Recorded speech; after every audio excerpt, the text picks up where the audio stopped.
Nous venons d'entendre un évangile, c'est-à-dire une histoire, en particulier que Jésus raconte à ses amis. Certains appellent ça l'évangile corse. Travaillez moins pour gagner autant. C'est vrai.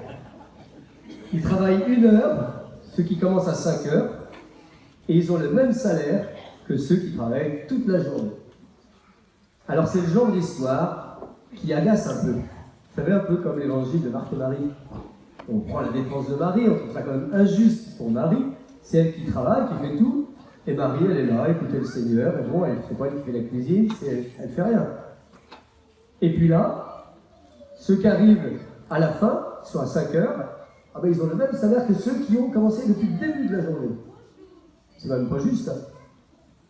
Alors regardons de près cette histoire. Jésus, il veut parler de quelque chose. Je ne sais pas si vous savez, les enfants, ce que ça veut dire. Il veut parler du royaume des cieux. Est-ce qu'il y en a parmi vous qui sait ce que c'est que le royaume des cieux? D'après vous.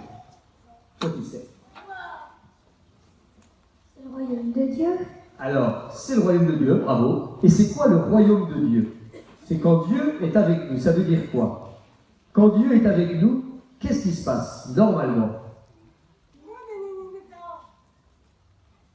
Je n'ai pas entendu, mais... Oui?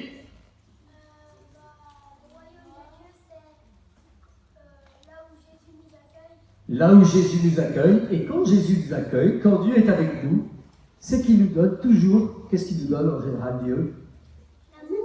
L'amour, exactement. Il nous donne quoi autrement? Une place au paradis, exactement. Et le paradis, c'est ça, c'est le royaume des cieux. Et la joie. Exactement, la joie. Ça, c'est le royaume des cieux. Et alors, Jésus, il explique ça. Je vais vous parler du royaume des cieux, c'est-à-dire quand dans notre cœur règne Dieu, c'est-à-dire que l'amour de Dieu est dans nous et qu'on a la joie, qu'on a l'amour, qu'on a la paix. Ce qui n'est pas toujours comme ça. Vous êtes d'accord? Et donc, il dit le royaume des cieux est comparable à qui? Est-ce que vous avez écouté? Est-ce que vous vous rappelez? Un homme, qu'est-ce qu'il fait cet homme? Qui se rappelle? Un homme. Il fait des choses justes. Alors, qu'est-ce qu'il va faire? C'est quelqu'un qui a, comment ça s'appelle? Pour faire du vin, qu'est-ce qu'on met? Les vignes. Donc c'est quelqu'un qui est propriétaire de vignes. Mais il n'a pas assez d'ouvriers. Il n'a pas assez de gens pour récolter. Alors qu'est-ce qu'il fait? Qu'est-ce qu'il va faire? Il en prend d'autres et du coup il va chercher les autres. On dit qu'il va sortir de son propriété pour aller chercher les autres. Alors il va en prendre des premiers, la première heure, et puis 1 heure après, qu'est-ce qu'il fait? Il en prend d'autres, et puis... Il va encore en chercher d'autres. Jusqu'à... laquelle heure? La dernière heure. Quand il en reste encore, voilà, la dernière heure. Et alors il leur promet, il va leur donner à la fin, qu'est-ce qui va se passer? Ils vont avoir droit à un salaire. Qu'est-ce qui va juste? Ceux qui sont allés le matin à la ville, ils ont autant d'argent que ceux qui sont allés le soir. Exactement. Combien d'argent on a dit? Vous vous rappelez ou pas? Un denier. Bravo! Un denier. Une pièce d'argent. À l'époque de Jésus, c'était à peu près le salaire d'une bonne journée de travail. Alors c'est vrai que tu as raison de le dire. Ceux qui ont travaillé depuis le matin, bon, ils ont eu leur salaire normal. Mais quand ils voient celui qui a fait qu'une heure et qui a le même salaire, c'est juste ou pas juste? Vous trouvez ça juste, oui?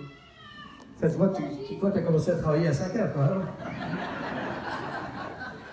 Et c'est ça la question. Alors, cette histoire, elle nous dit des choses très importantes. La première chose importante, c'est une maxime qui vaut pour les adultes, bien sûr. Comparaison égale poison. Dès qu'on compare, alors là, c'est la fin. Par exemple, je te dis, tiens, je te donne un paquet de bonbons. Tu seras content ou pas? Oui. Ah bah oui. Et toi, je te dis, je t'en donne 2 paquets. Tu seras heureuse? Et toi, est-ce que tu es heureuse qu'elle en a eu 2 alors que toi, t'en as eu 4? Non, ben voilà. Alors qu'il était heureux il n'y a même pas une seconde. Hein. Ah, c'est ça le problème. C'est ça le problème, c'est que quand on regarde les autres, ben finalement, alors qu'il était heureux au départ, hein, et hop, il est plus heureux. À chaque fois qu'on se compare, c'est dramatique. Et je suis sûr que dans la famille, on compare les frères et les sœurs, non? Il a eu ceci, il a eu cela, il a eu plus que moi, il a eu moins que cela. Oh là là. Et oui. Donc ça, c'est très important de se rendre compte que quand on compare, c'est comme un poison dans notre cœur. Un poison, ça va? La deuxième chose importante, si vous écoutez bien cette histoire, c'est qu'il dit qu'il y a des premiers, il dit qu'il y a les premiers et il dit qu'il y a les derniers. D'accord? Les premiers, les derniers. Eh bien les amis, évidemment vous avez compris, on a compris que c'est les derniers qui ont raison, qui ont vraiment beaucoup par rapport aux premiers, puisqu'ils ont fait qu'une heure. On est d'accord? Eh bien les amis, on est tous les derniers. Ben oui, c'est qui les premiers? Pourquoi? Parce que le maître du royaume, c'est qui finalement? C'est Dieu, voilà. Dieu, eh bien, qui est allé chercher l'homme depuis longtemps, depuis la création de l'homme. On a Jésus qui est même venu, il y a combien de temps? 2017 ans, exactement. Bravo.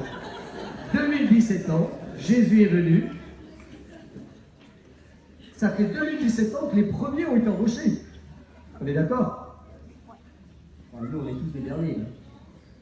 Donc ça veut dire, les amis, qu'on devrait s'émerveiller, voilà, toujours de ce que l'on a. De ce que l'on a. Voilà. Le Seigneur veut nous combler de joie. Nous sommes les derniers, tous les derniers. Il ne faut pas croire qu'il y a des premiers. On est tous les derniers. Voilà. Et donc, on a tous plus qu'on aurait dû avoir. Comme ceux qui ont fait qu'une heure de travail, donc finalement, voilà, ils auraient dû avoir peut-être beaucoup moins. Et bien non, le Seigneur, il donne la même chose à tous. À tous. Il donne son amour total. C'est ça le vrai cadeau que Dieu veut nous donner. Vous voyez? Et ça, c'est très, très important. Et donc, une autre chose importante aussi, c'est que Jésus essaie de nous faire comprendre que pour avoir ce denier, qui est la grande joie de Dieu, le grand cadeau de Dieu, eh bien, il faut travailler à la vigne du Seigneur, c'est-à-dire être avec lui. Être avec lui. Quand Dieu est avec nous, quand il est dans notre cœur, c'est là, eh bien, où on vit avec le plus de joie.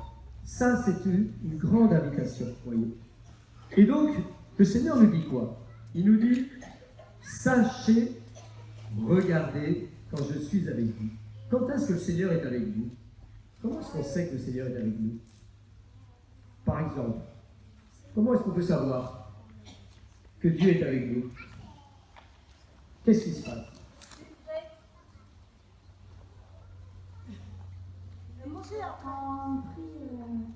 Quand on prie, c'est-à-dire qu'il est avec nous, en nous. Dieu est avec nous. Oui. On a entendu, mais je n'ai pas entendu. Ah, tu carrément le micro. Jésus est avec nous. Bravo Blandine, Jésus est avec nous.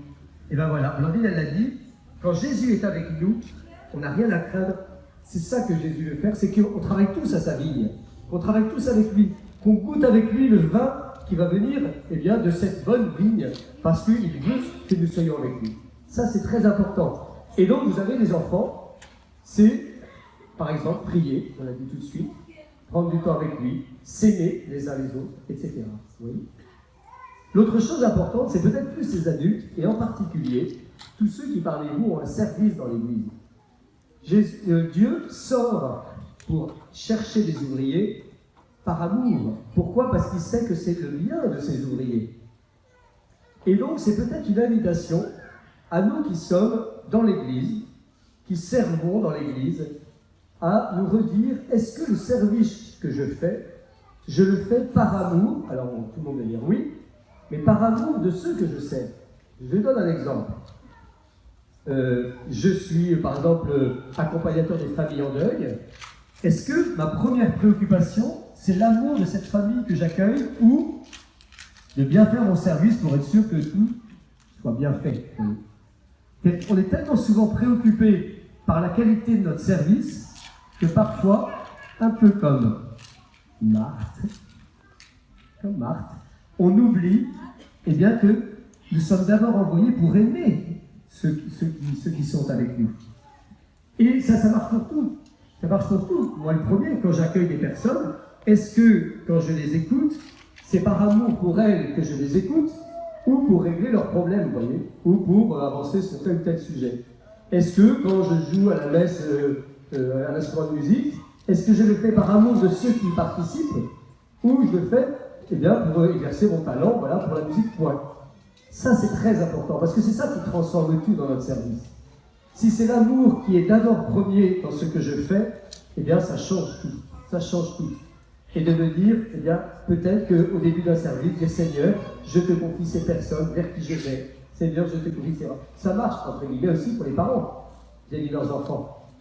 Des fois, voilà, il y a des urgences qui font qu'on n'a pas le temps de dire, voilà, est-ce que c'est pour les aimer pas? Bien sûr que c'est pour les aimer. Mais de nous rappeler quand même que le Seigneur renouvelle en nous cet amour. Qu'il renouvelle en nous cet amour dans notre service. Et puis la troisième invitation, et je pense que c'est le cœur de cet évangile, c'est que à la suite de Dieu, nous sommes tous invités à sortir pour aller embaucher. Tous. Le Seigneur, il nous envoie pour aller chercher ceux qui n'ont pas entendu l'évangile et qui sont là, assis sur le bord de la route et qui, comme ceux de la dernière heure, disent « Mais personne n'est venu nous voir. » Ah ben, on vient. Et ils viennent, et là, ils reçoivent le fameux talent, le fameux denier, c'est-à-dire qu'ils reçoivent cette vie de Dieu. Ça devrait être le cœur de notre préoccupation principale, d'aller chercher ceux qui ne connaissent pas encore Dieu, qui n'ont pas encore goûté à cette joie de Dieu. C'est la mission, c'est l'évangélisation, c'est l'invitation de le pape François dit sans arrêt, de partir aux périphéries, et bien d'aller, de sortir dans une église en sortie, pour aller chercher ceux qui ne connaissent pas Dieu.